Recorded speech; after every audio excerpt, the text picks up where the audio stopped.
তোমাদেরকে বলছি, অমাধ্যম অনুমান থেকে এই কোশ্চেনগুলি তোমরা অবশ্যই পরীক্ষার আগে একবার দেখে যাবেই। এর মধ্যেই তোমরা দেখবে অমাধ্যম অনুমান থেকে শুধু একটি এসিকিউ আসবে। এই একটি অবশ্যই এখান থেকে তোমরা 100% দেখবে পরীক্ষায় হুবহু তোমরা কমন পেয়ে গেছো। শুধু একটি আসবে এই অধ্যায় থেকে, অমাধ্যম অনুমান থেকে। আর অবশ্যই কিন্তু তোমরা পরীক্ষার দেওয়ার আগে কোশ্চেনগুলি দেখে যাবেই। তাহলে এই অধ্যায় থেকে প্রথম কোশ্চেনটি হলো বিবর্তনের বৈধতার গুণ সংক্রান্ত নিয়মটি লেখো। ভেরি বলে না, ইম্পর্ট্যান্ট দেখে যাবেই তোমরা অবশ্যই এই অধ্যায় থেকে। যে কয়েকটি কোশ্চেন আজকে আমি তোমাদের সামনে তুলে ধরছি। নেক্সট কোশ্চেনটি আবর্তনের ব্যাপ্যতা সংক্রান্ত নিয়মটি লেখো।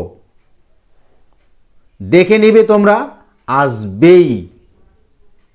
নেক্সট কোশ্চেন এ বচনের সরল আবর্তনের একটি বাস্তব দৃষ্টান্ত দাও।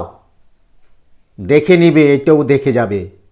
খুবই কিন্তু গুরুত্বপূর্ণ, প্রতিটা কোশ্চেনেই এখান থেকে যা যা দিচ্ছি পরীক্ষার আগে অবশ্যই তোমরা দেখে যাবে, বারবার বলছি। নেক্সট কোশ্চেন বস্তুগত বিবর্তনের একটি দৃষ্টান্ত দাও। এটাও তোমরা দেখে যাবে, খুবই গুরুত্বপূর্ণ। সকল মানুষ হয় অপূর্ণজীব বচনটি বিবর্তিত বচনটি কি, এটিও দেখে যাবে, খুবই গুরুত্বপূর্ণ। নেক্সট কোশ্চেন বস্তুগত বিবর্তনের প্রবর্তক কে, এটাও গুরুত্বপূর্ণ। নেক্সট কোশ্চেন ই বচনের বিবর্তিতের আবর্তিত বচনটি কি হবে। তাহলে কি বললাম কোশ্চেনটি, মন দিয়ে শোনো আর চোখ দিয়ে দেখো। ই বচনের বিবর্তিতের আবর্তিত বচনটি কি হবে, এগুলো কিন্তু এক কথায় উত্তর একবারে। নেক্সট কোশ্চেন অমানুষ কবি নেই বচনটির বিবর্তিত করো। এই কয়টির মধ্যেই তোমরা দেখবে অমাধ্যম অনুমান থেকে এসিকিউ একটি কমন পেয়ে গেছো অলরেডি।